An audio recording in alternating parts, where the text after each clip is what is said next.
Good morning students. इस video के अंतर्गत हम लोग कुछ नैतिक वाक्यों का पैसेज नुमा यानी गद्य खंड के अंतर्गत हिंदी और अंग्रेजी में कैसे व्यक्त किया जाता है और वह भी विभिन्न विद्वानों या कवियों के द्वारा व्यक्त की गई इन बातों को यहाँ प्रस्तुत किया गया। यहाँ केवल इंग्लिश में दिया गया, हिंदी आपको समझा दिया जाएगा। The memory of the happy days of our past. The memory of the happy days of our past, हमारे अतीत के आनंददायक यानी सुखद दिनों की यादाश्त इज एज डियर, उसी तरह से प्रिय होती, उसी तरह से प्रिय लगती है। As the kisses imprinted on our beloved lips, जैसे कि प्रेमिका के होठों पर किए गए चुंबन।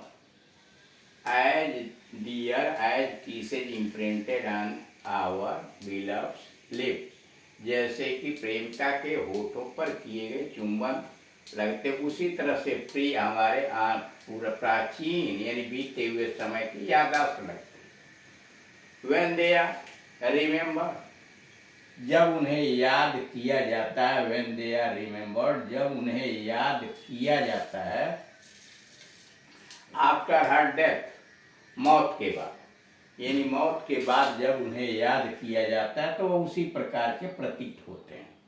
फिर समझिए, the memory of the happy days of our past, अतीत के यानी बीते हुए समय आनंददायक दिनों का यादाश्त यानी ऑफ आवर पास्ट, हमारे अतीत के सुखद दिनों की स्मृति इज एज डियर, उतना ही प्रिय लगती है, उतना ही अच्छा लगती है। As kisses imprinted on our beloved lips, जैसे कि प्रेमिका के होठों पर किए गए चुंबन अच्छे लगते हैं। When they are remembered after her death, जब उसके मौत के बाद उन्हें याद किया जाता है। These days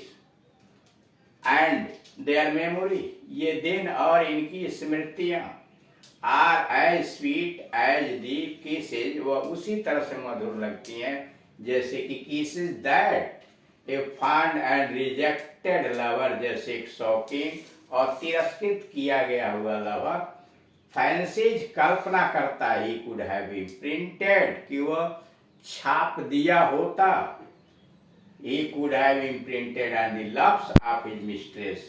वह अपने मिस्ट्रेस के औरतों पर अपना छाप किया होता। If she had not chosen to belong to another man, अगर वह दूसरे का नहीं हो गई होती या दूसरे का चुनाव उसने नहीं किया होता। फिर समझिए, यहाँ से कह रहा है these days and their memory, ये दिन और ये इनकी ये जो यादाश्तें होती हैं मेमोरी,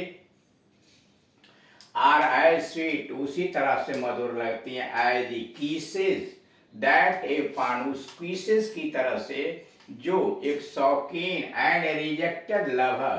कि एक तिरस्कृत किया हुआ शौकीन और तिरस्कृत किया और ठुकराया हुआ लवर कल्पना करता है। Fancy he could have imprinted on the loves of his mistress, कि वह अपने मिस्ट्रेस के यानी प्रेमिका के होठों पर अपना चुंबन किया होता। If she had not chosen to belong to another man, अगर वह दूसरे का चुनाव नहीं की होती। इवन हिज डीपेस्ट डिजेक्शन, यहाँ तक उसकी सबसे अधिक गहरा निराशा। ही समटाइम्स फील्स हैप्पी इन प्रिज्यूमिंग, कभी कभी इवन हिज डीपेस्ट डिजेक्शन, कभी कभी वो अपनी गहरी निराशा में भी ही समटाइम्स फील्स हैप्पी, वह कभी कभी प्रसन्न महसूस करता है।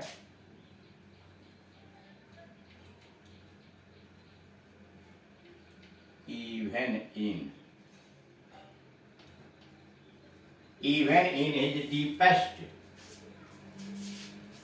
डिजेक्शन, अपनी गहरी घोर निराशा में भी कभी कभी he sometimes feels happy in presuming that, यह सोचने में, कल्पना करने में उसे बड़ी खुशी प्राप्त होती है। that he is kissing his former mistress, कि वह अपने पूर्व प्रेमिका को किस कर रहा है। Even though he is aware, जबकि उसको पता है that he this is not मियर foolish, की न केवल मूर्खतापूर्ण है, फैंसी, उसे पता है कि यह केवल न केवल मूर्खतापूर्ण कल्पना है, and that he is only deceiving himself, और उसे यह भी पता है कि वह केवल अपने आप को धोखा दे रहा है by indulging in such extravagant day dreams, इस प्रकार के फिजूल दीवा स्वप्न में व्यस्त होकर के अपने आप को व्यस्त रख करके वह अपने आप को धोखा दे रहा है, यह भी उसे पता होता है। फिर समझिए, even in as deepest dejection, कभी कभी गहरी या घोर निराशा के अंतर्गत भी he sometimes feels happy in presuming, यह सोचने में वो बड़ा खुशी महसूस करता, सुख महसूस करता है, that he is kissing his farmer mistress, को अपने पूर्व मिस्ट्रेस को किस कर रहा है, even though he is aware, यद्यपि उसे पता है, जागरूक है, that this is a mere foolish fancy, यह केवल मूर्खता पूर्ण एक कल्पना है, and that he is only deceiving himself by indulging in such extravagant day dreams, वह इस तरह के फिजूल के दीवा स्वप्न में अपने आप को मगन रख करके वह अपने आप को धोखा भी दे रहा है, यह बात उसे पता होती है। दी memory of the those days, उन दिनों की यादाश्त, ऑफ दी पास्ट, यानी अतीत के उन दिनों की यादाश्त, स्मृति, lives as deep an impression, इतना गहरा प्रभाव छोड़ जाती है ऑन आवर हार्ट, हमारे हृदय पर, यानी अतीत के उन दिनों की स्मृतियां हमारे हृदय पर इतना गहरा प्रभाव छोड़ जाती हैं, एंड सोल, और आत्मा पर, as does the feeling of love, जैसे कि प्रेम की भावना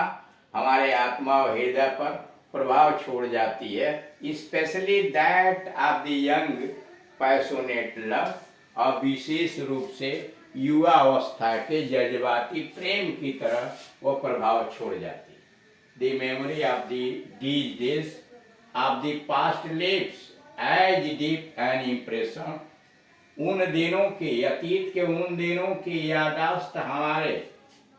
on our heart and soul, हमारे हृदय और आत्मा पर इस प्रकार का प्रभाव छोड़ जाती है, as does the feeling of love, जैसे प्रेम की भावना गहरा प्रभाव छोड़ जाती है, specially that of the young passionate love, और विशेष रूप से उनके लिए जो जज्बाती, युवा जज्बाती प्रेम के अंतर्गत पड़े हुए। These days hide in them all our cherished feelings, ये दिन these days hide, छिपा लेते हैं, in them, अपने आप में, all our cherished feelings of joy and anguish, करा यह, these days hide in them all our cherished feelings, हमारी सभी उन भावनाओं को ये छिपा लेते हैं, आनंद के, एंड एंग्विश, एंग्विश चिंता, कष्ट, पीड़ा, आनंद और पीड़ा, सुख और पेन, कष्ट, associated with our past experiences, जो हमारे अतीत के अनुभव के साथ जुड़े होते हैं, एसोसिएटेड, जुड़े होते हैं। Sometimes there memory makes us wild, कभी कभी तो उनकी स्मृतियां हमें उन्मुक्त बना देती हैं, wild with the feeling of regret, पश्चाताप की भावना से कभी कभी हम उन्मुक्त हो जाते हैं, for the mistakes committed foolishly in those days of the past, अतीत के उन दिनों में हमारे द्वारा जो मूर्खतापूर्ण गलतियां की गई थी, उनके पश्चाताप में हम अत्यक्त उन्मुक्त हो जाते हैं। Sometimes their memory makes us wild with the feelings of regret, कभी कभी उन अतीत के दिनों की स्मृतियां हमें पश्चाताप में उन्मुक्त बना देती हैं, for the mistakes committed foolishly in those days of the past, अतीत के उन दिनों में जो मूर्खतापूर्ण गलतियां हमने की थी, उससे हम उन्मुक्त हो जाते हैं। Thus when the poet या मैं फाइनली रियलाइज, जब आदमी ये समझ लेता है या कभी समझ जाता है अंत में, that the happy days of the past are beyond recovery, वह अतीत के जो सुखद दिन है वो दोबारा लौट के नहीं आएंगे। रूप रिकवरी करा when thus when the poet या मैं फाइनली रियलाइज जब कवि यह समझता अंत में that the happy days of the past are beyond memory recovery कि वह अतीत के आनंददायक दिन वापस नहीं होने वाले। He feels the deep anguish in the soul, तो उसकी आत्मा में गहरा कष्ट महसूस होता है। And his life becomes as painful, उसका जीवन इतना कष्टदायक हो जाता है एज डेथ इटसेल्फ, जैसा कि मौत स्वयं होती है। फिर समझिए, thus when the poet finally realizes that happy days of the past are beyond recovery, और जब कवि यह समझ लेता है कि प्राचीन काल के बीते हुए समय के वे आनंददायक दिन दोबारा लौट के नहीं आएंगे, he feels the deep anguish in his soul, उसकी यात्रा में गहरा पीड़ा उत्पन्न होता है and his life becomes painful as death itself, और उसका जीवन इतना कष्टदायक हो जाता है जितना मौत स्वयं। Or perhaps the deep means that those happy days should be as much a part of our present life, अथवा यह समझ लीजिए कि शायद डीप मीन्स वह गहरे जो कष्ट होते हैं, दैट दोज हैप्पी डेज वह हमारे आनंददायक दिन शुड बी होना चाहिए as much a part of our present life, हमारे वर्तमान के ऐसे भाग बन जाते हैं as death is part of life, यानी वह अतीत की स्मृतियां हमारे वर्तमान जीवन का ऐसा अंग बन जाती हैं जैसे कि मौत हमारे जीवन का अंग है। एंड एट फिर भी the two are so far apart, फिर भी यह दोनों इतने अलग हैं, मौत कितनी अलग है और जीवन कितना अलग है from each,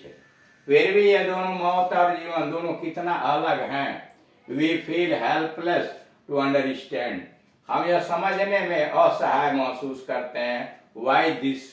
should be so, ऐसा क्यों होता है। And so he explains in deep anguish, और इसीलिए गहरी पीड़ा में वह व्यक्त करता है ओ डेथ इन लाइफ, ऐ मौत जीवन में, ऐ मौत इन डेज दैट आर नो मोर, वे दिन वह सुखद दिन जो वापस अब नहीं रहे उनके लिए वह कामना करता है। यानी इस प्रकार मृत्यु यानी अतीत और जीवन वर्तमान साथ साथ चलते रहते हैं, यानी साथ साथ जीवन के मौत भी चलता रहता है, वर्तमान के साथ अतीत भी जुड़ा रहता है। इस तरह से देख रहे हैं कवि ने कितना भावुकतापूर्ण अपना पैसेज व्यक्त किया है आदमी के अतीत के सुखद दिनों को याद करने में। Thank you.